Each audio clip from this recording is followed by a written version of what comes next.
महाविकास आघाडी गेली खड्ड्यात, राहुल गांधी नाशिकमध्ये आले तर तोंडाला काळं फासू, ठाकरेंच्या शिवसेनेचे उपमहानगर प्रमुख बाळा दराडेंचा इशारा. स्वातंत्र्यवीर सावरकरांबद्दल आक्षेपार्ह वक्तव्य प्रकरणी राहुल गांधींचा जामीन रद्द करण्याची मागणी, सत्यकी सावरकरांच्या याचिकेवर आज सुनावणी.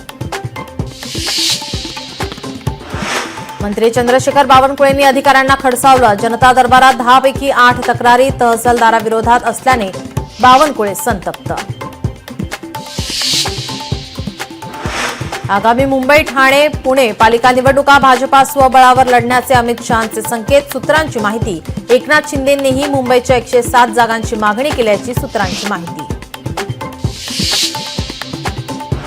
वैष्णवी हगवणे आत्महत्या प्रकरणातील हगवणे बंधूंचा आणखी एक कारनामा, सुशील आणि शशांक हगवणेने शस्त्र परवाना देताना खोटं शपथपत्र दिल्याचं उघड.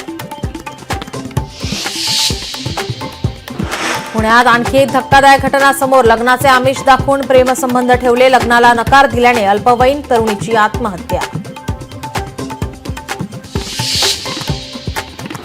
पुण्यात गेल्या 1.5 महिन्यात तब्बल 30 महिलांचा बळी, सासरची मंडळी कौटुंबिक छळ, हुंडाबळी आणि मानसिक त्रास देत असल्याचा आरोप करत तब्बल 350 महिलांची पोलिसात तक्रार.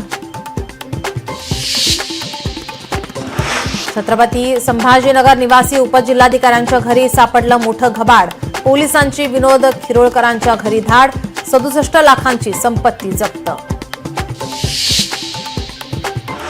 राज्यात मुसळधार पावसामुळे तब्बल 21 बळी, पाण्यात बुडून तर वीज कोसळून मृत्यू झाल्याच्या घटना.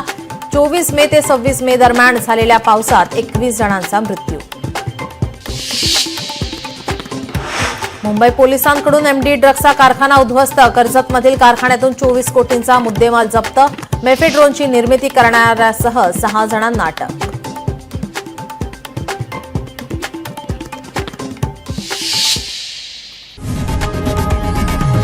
लोकशाही मराठी ऐका, पहा, जागरूक रहा.